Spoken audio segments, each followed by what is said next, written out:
कहू सुना मोरे जीजा हो खाएला तू पिज्जा हो लगवा बुलावना अब की तू होलिया में खेलबा जा रंगवा की चोली लगावना बनी काचे अभी हम नादान जान देख डर लागी हो कि चोली के साइज तोहरा बढ़े लागी हो सुना चढ़ली जवनिया रंग लगे लागी हो साली चोली के साइज तोहरा बढ़े लागी हो सुना चढ़ली जवनिया रंग लगे लागी हो।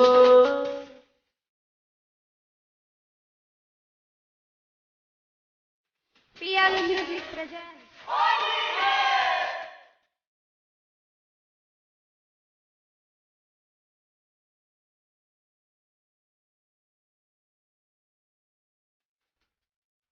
कुछ हमके नहीं जानकारी बाहो कैसे से जिया पे रतिया गुजारी लहो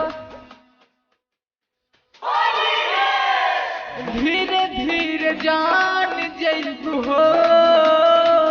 पिया लाग चल जइबू हो कुछ ओके नहीं जानकारी बाहो कैसे से जिया पे रतिया गुजारी लहो दे साथ गए हाथ सब संभारे लागी हो चोली के साइज तोहरा बढ़े लागी हो सुना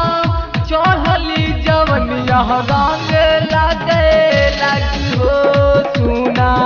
कि ढोढ़ी में पानी तोहरा आने लागी हो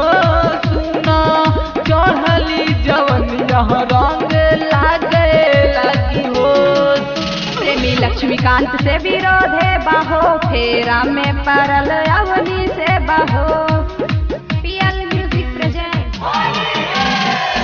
राजकरण जान जई है हो जहिया उल्हान जई है हो प्रेमी लक्ष्मीकांत से विरोध है बाहो फेरा में परल अवनी से बाहो कि चोली के साइज तोहरा बढ़े लागी हो सुना चढ़ली जवनिया रंग लागे लागी हो सुना कि ढोढ़ी में पानी तोहरा आने लागी हो सुना चढ़ली जवनिया रंग